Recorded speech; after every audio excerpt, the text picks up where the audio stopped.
नमस्कार, स्वागत है आप सभी का। आपके साथ मैं हूं मेघा कौशिक और चलिए खबरों का सिलसिला शुरू करते हैं। वनपाल सीधी भर्ती परीक्षा 2026 की तैयारियां। 28 जून को होगी वनपाल भर्ती परीक्षा आयोजित होगी। परीक्षा के सफल संचालन के लिए कंट्रोल रूम बनाया गया है। 26 से 28 जून तक जिला स्तरीय परीक्षा नियंत्रण कक्ष रहेगा सक्रिय। कलेक्ट्रेट परिसर में स्थापित किया गया परीक्षा नियंत्रण कक्ष 26 और 27 जून को सुबह 10 से शाम को 5 बजे तक संचालित। 28 जून को परीक्षा समाप्ति और सभी व्यवस्थाएं पूरी होने तक एक्टिव रहेगा। परीक्षा व्यवस्था की निगरानी के लिए अधिकारियों की लगी ड्यूटी। प्रशासन ने हेल्पलाइन नंबर जारी किए हैं। परीक्षा से जुड़ी जानकारी और समस्या के लिए अभ्यर्थी संपर्क कर सकेंगे। तो बड़ी जानकारी आपको दे रहे हैं परीक्षा को लेकर ये जानकारी। और आज वनपाल भर्ती परीक्षा आयोजित। परीक्षा के सफल संचालन के लिए कंट्रोल रूम बनाया गया है। 26 से 28 जून तक जिला स्तरीय परीक्षा नियंत्रण कक्ष रहेगा सक्रिय। कलेक्ट्रेट परिसर में स्थापित किया गया परीक्षा नियंत्रण कक्ष।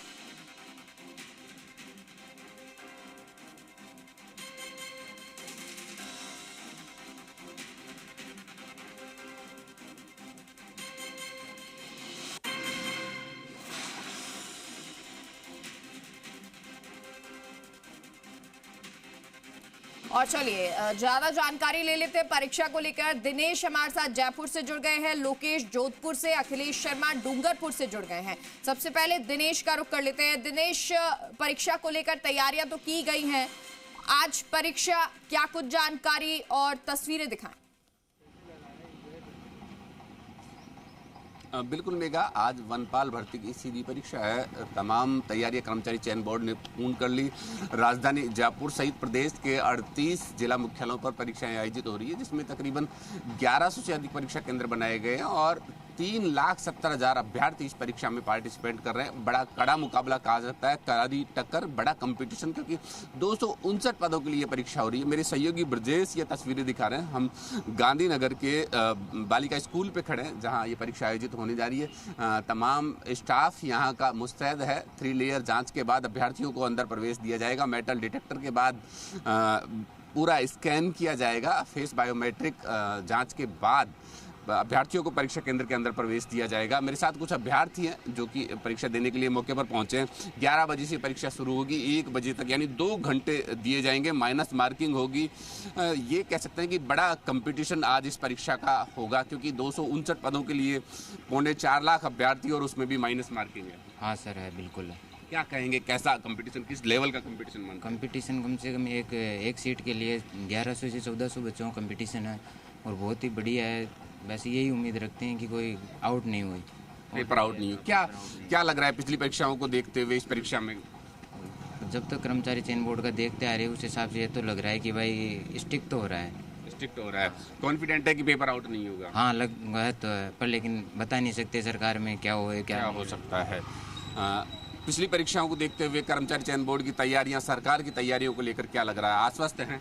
सर देखिए, मेरा तो ये कहना है कि जैसे पिछली बार नीट का जो पेपर आउट हुआ था, उसको देखते हुए ये है कि गवर्नमेंट से कि जितनी स्ट्रिक्ट पेपर को एंट्री लेते हुए टाइम पे होती है, वैसे ही लोग बच्चों के साथ खिलवाड़ ना हो।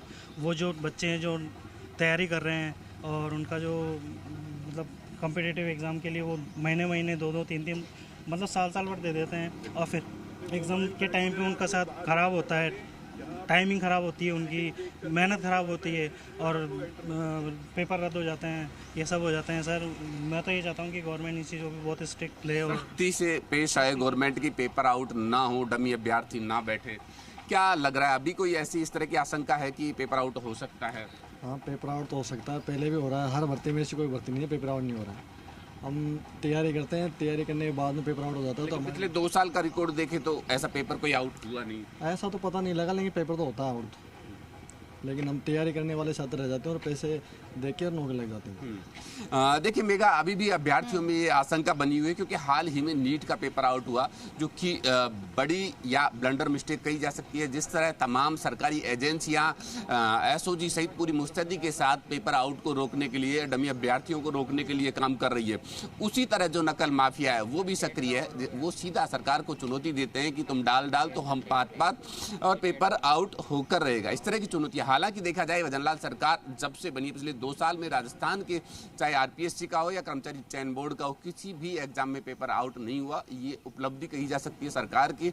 लेकिन नीट में पेपर आउट होने के बाद अभ्यर्थियों में फिर से डर पैदा हो गया, फिर से आशंका पैदा हो गई कि कहीं इस तरह का, क्योंकि कंपटीशन किस लेवल का ये देखा जा सकता है कि 1200 से 1400 अभ्यर्थी एक सीट के लिए मुकाबला कर रहे हैं। 259 पदों के लिए परीक्षा और 3,70,000 अभ्यर्थी इस एग्जाम में बैठेंगे। हालांकि देखिए तकरीबन 5,700 अभ्यर्थियों ने अपना फॉर्म विड्रॉल कर लिया, लेकिन उसके बावजूद भी 1200 से 1400 का कंपटीशन एक सीट के लिए करारी टक्कर है। ऐसे में एक डर होना भी लाजमी है कि इस कंपटीशन के लिए कितनी तैयारी इन अभ्यर्थियों ने की है, किस हद तक ये तैयारी, कितने लंबे समय से तैयारी, और न सिर्फ ये तैयारी इन अभ्यर्थियों की है बल्कि इनके अभिभावकों की तैयारी। देखिए अलग-अलग जगह पर परीक्षाएं आयोजित की जा रही हैं। अखिलेश का रुख कर लेते हैं, डूंगरपुर से अखिलेश भी हमारे साथ जुड़ गए हैं।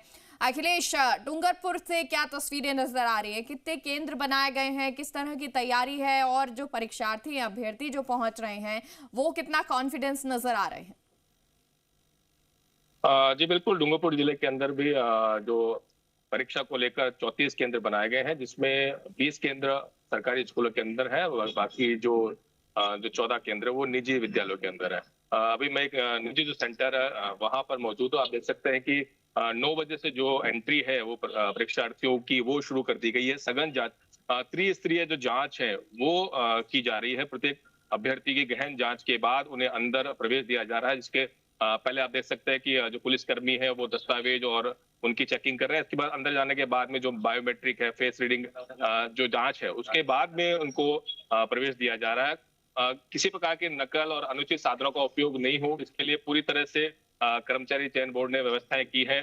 फ्लाइंग 6 फ्लाइंग जो है वो लगाए गए। आप देख सकते हैं कि बकायदा सेंटर्स के बारे में चेतावनी भी जो कर्मचारी चयन बोर्ड की ओर से लगाई है कि यदि किसी अभ्यर्थी के पास परीक्षा कक्ष में मोबाइल फोन, ब्लूटूथ या अन्य कोई संचार पाया जाता तो उसके खिलाफ कानूनी अनुशासन कार्रवाई भी की जाएगी। तो कुल मिला के जो जिला प्रशासन है और जो मुस्तैद है परीक्षा को लेकर, किसी की जो पारदर्शिता पूरी परीक्षा में मौजूद रहे, किसी प्रकार की नकल न हो, अनुचित संसाधनों का उपयोग ना हो, कोई डमी कैंडिडेट ना हो, जिसको लेकर पूरी जो व्यवस्थाएं की गई है। हमारे साथ मौजूद है ये सही इनसे